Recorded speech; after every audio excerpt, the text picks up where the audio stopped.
Olá, amigos. Estamos iniciando o programa Esclarecimentos Oportunos. O nosso programa, lembramos sempre, é uma realização da Sociedade Espírita Francisco de Assis, casa sediada na cidade de São Paulo. E também, como sempre, conosco o senhor Milton Felipelli. E aí, senhor Milton? Tudo bem, muito obrigado. Eu quero dizer, primeiramente, que estamos recebendo um volume grande de mensagens. Sim.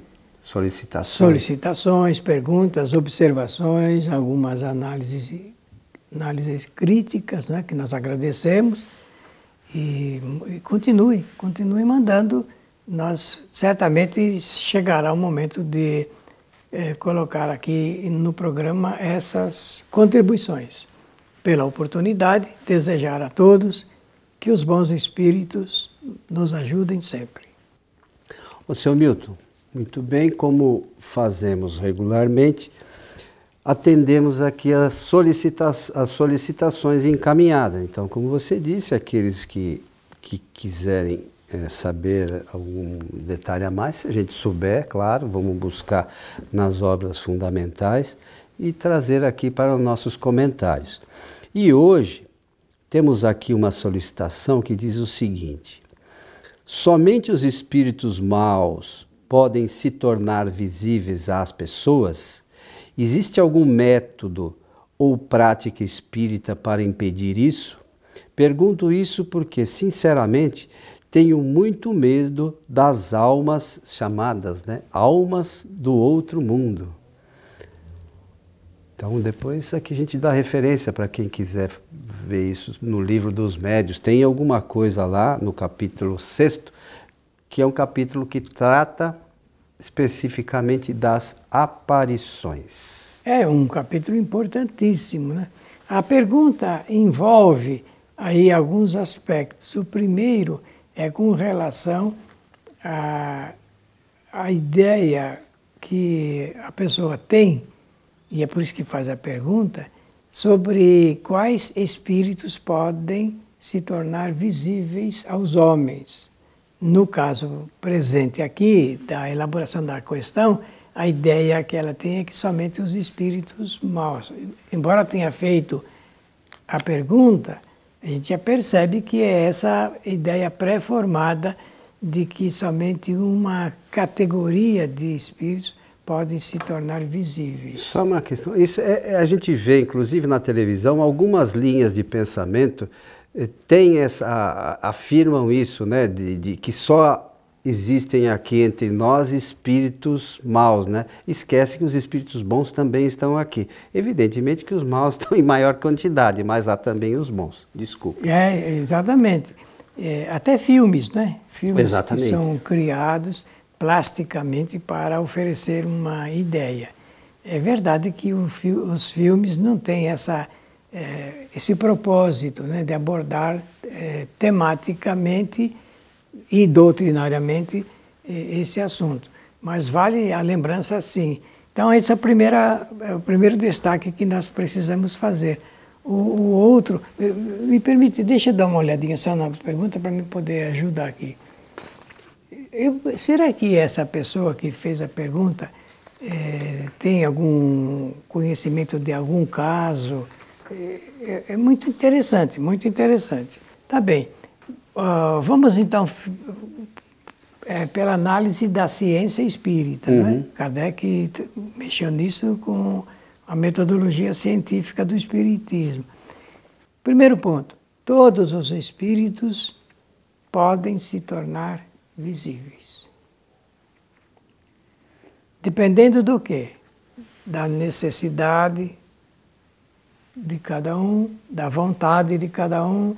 E aí poderia adicionar o assunto ligado com merecimento. Mas é muito relativo isso e na proporção das outras duas necessidades. E quais seriam os propósitos?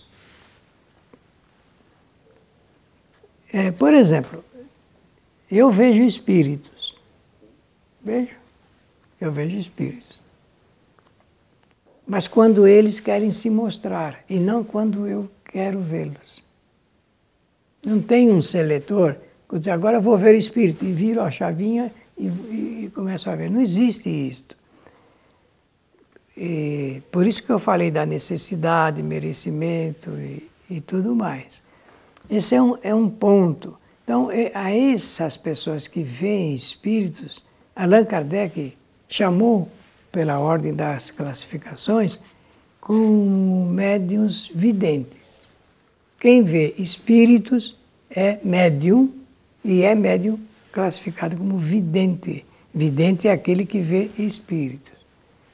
Clarividente é aquele que vê acontecimentos do mundo material. São coisas distintas. Distintas. Então a gente precisa ter essa noção. E outro detalhe é que não existe prática nem metodologia da ciência espírita para impedir que uma pessoa veja, pelo motivo que eu acabei de salientar. Quando ele se mostra, sempre o espírito que se mostra ao ser vivente, digamos assim, que nós chamamos médium vidente. Sempre pensar no seguinte: quem vê espíritos é médium, em primeiro lugar. E é médium chamado médium vidente. O assunto ligado com o medo das almas do outro mundo, não existe alma do outro mundo, existe porque todos os espíritos pertencem à Terra, pertencem à humanidade da Terra. Agora, nós somos 7 bilhões e 500 milhões de espíritos encarnados.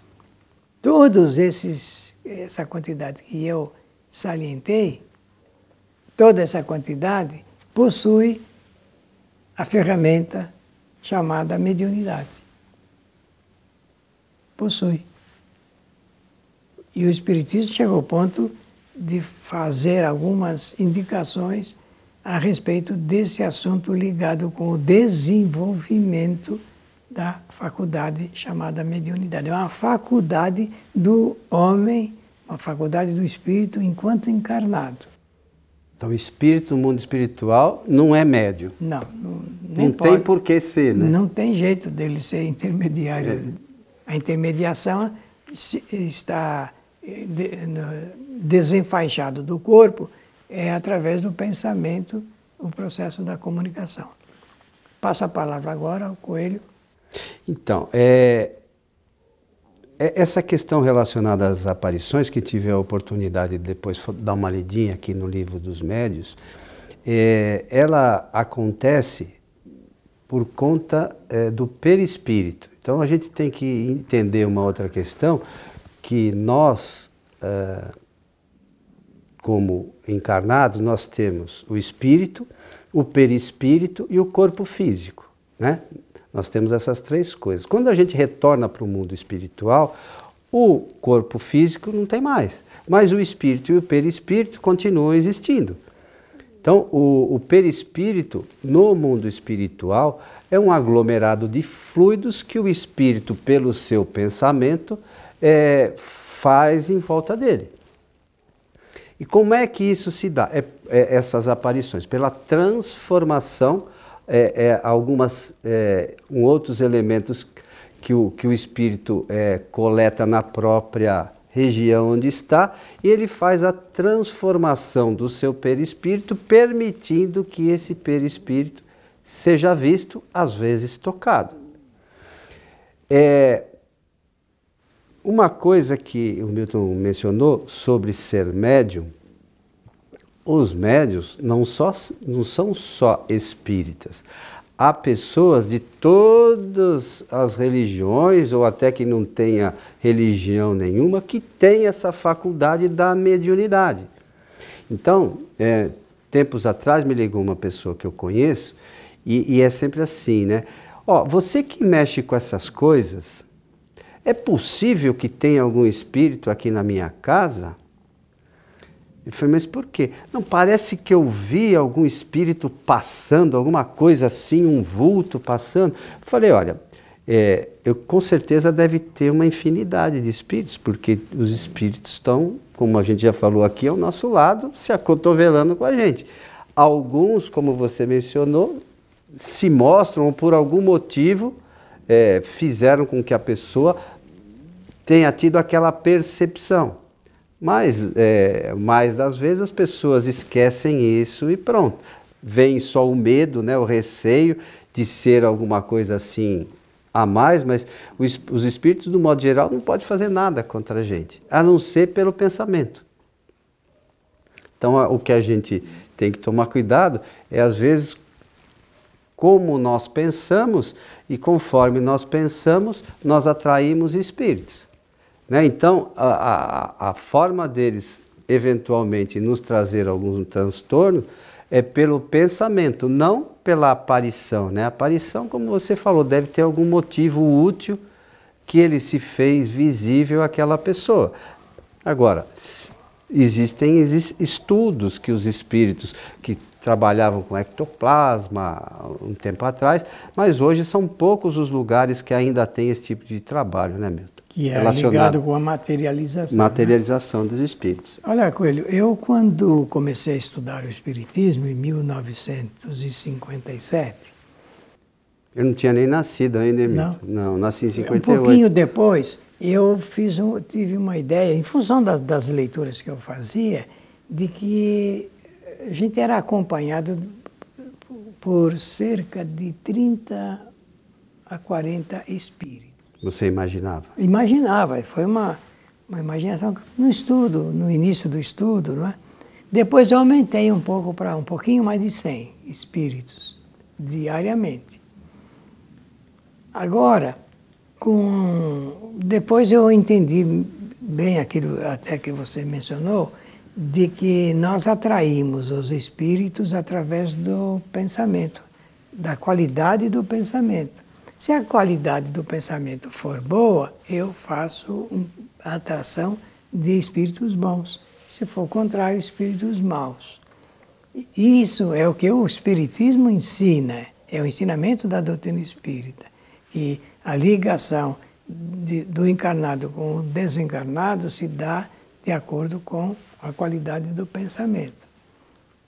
Então, esse é um conceito espírita. Coelho, recentemente, aí, alguns anos atrás, essas agências que examinam o pensamento dentro da neurociência e outros ramos da própria ciência, concluíram que o homem, em média, tem mais de 60 mil pensamentos por dia. Então, eu tive que reciclar o meu conhecimento. Se nós atraímos os espíritos através do pensamento, e se em média eu tenho mais de 60 mil pensamentos, significa que eu posso estar conectado, ligado com mais de 60 mil espíritos. Interessante isso. Né? Muito. E eu fui entender melhor isso quando, na década de 90, comecei a aprender a mexer com o computador. E em seguida veio a internet. A internet é uma rede de comunicação pela rede mundial de computadores. De forma que dá para a gente então entender o ensinamento do Espiritismo e essa abordagem. Por isso que eu dei crédito e validei bastante essa pergunta, porque essa preocupação de quem fez a pergunta deve ser de ordem geral, ou não? Claro. E temos que tomar cuidado então com o quê, hein? Com os nossos pensamentos. Com o pensamento. Se você quer realmente estar ligado com espíritos bons, apoiadores, sustentadores, auxiliares, protetores, guias espirituais, então você tem que ter um tipo de pensamento, a qualidade de pensamento. é essa qualidade que vai fazer essa ligação que nós podemos conectar. Eu quero aproveitar aqui, Milton, fazer um comentário sobre as questões relacionadas às aparições propriamente ditas. Nesse capítulo, lá na frente um pouquinho, tem as primeiras perguntas e no final lá tem um ensaio teórico sobre as aparições, que é mais ou menos o que trata ali, está mais ou menos relacionado com o que trata o capítulo 14 do livro A Gênese, dos fluidos, que ele fala da fotografia do pensamento, né? Que tem um pouco a ver com as aparições. O que acontece? Por que a gente está comentando isso? Aqui ele fala como o espírito se mostra, né? No ensaio teórico das aparições. Como é que o espírito se mostra? Então, o que acontece? O espírito se mostra segundo ele quer como você o veja. Então, por exemplo, vamos imaginar aqui eu sempre lembro dessa figura porque traz outras informações. Vamos imaginar antigamente tinha aquele cigarro Marlboro e a propaganda tinha um homem em cima de um cavalo. Lembra disso? Lembro. Então, vamos imaginar que aquele espírito queira de uma certa forma se mostrar para nós, por algum motivo. Então a gente vai falar, olha, esse é aquele espírito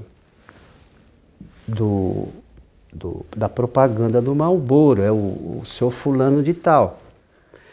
Mas aí ele está se mostrando para a gente entender, para a gente saber que ele é aquela pessoa. A gente sabe que no mundo espiritual não há animais. A gente sabe que ele pode se mostrar do jeito que ele quiser. É uma criação fluídica. Ele, pelo pensamento, ele cria através fluidicamente pelo perispírito, e ele cria aquela imagem para a gente saber que é ele. Aqui vai falar que um espírito, de repente, pode se mostrar sem a cabeça, para a gente saber que ele era aquela pessoa que perdeu a cabeça em algum momento. Ou pode se mostrar sem braço, ou pode se mostrar com um animal que a gente conheça. Mas ele cria isso fluidicamente para a gente saber que é aquele espírito. Então o espírito não fica marcado, não há animais no mundo espiritual.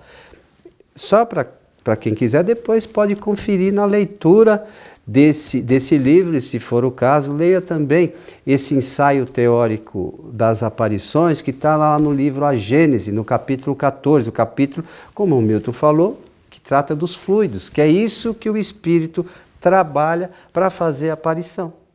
É isso aí, seu Milton? É isso mesmo. Esse é o detalhe de estudo, né? Então, é importante que a gente sempre fala aqui, né? Tem que buscar o esclarecimento para saber o que é essa coisa da aparição, né, Milton? Eu vou aproveitar a oportunidade, se houver mais algum tempo, para lembrar um fato de família, porque aí vou configurar aqui através de um modelo, de um exemplo, algo que possa fazer a compreensão. Um dos meus filhos tem também filhos, e quando eles eram pequenos, hoje eles são grandes, quando eles eram pequenos, eles mudaram para uma casa nova, compraram uma casa nova, e as crianças começaram a ver um espírito dentro de casa. Ora, na cozinha, no quarto, no quintal, de um homem. Começaram a ver.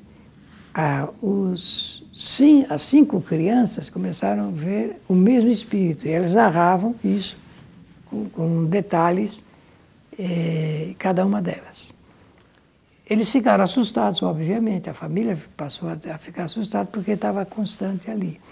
Então me pediram socorro e o nosso socorro se dá através da evocação.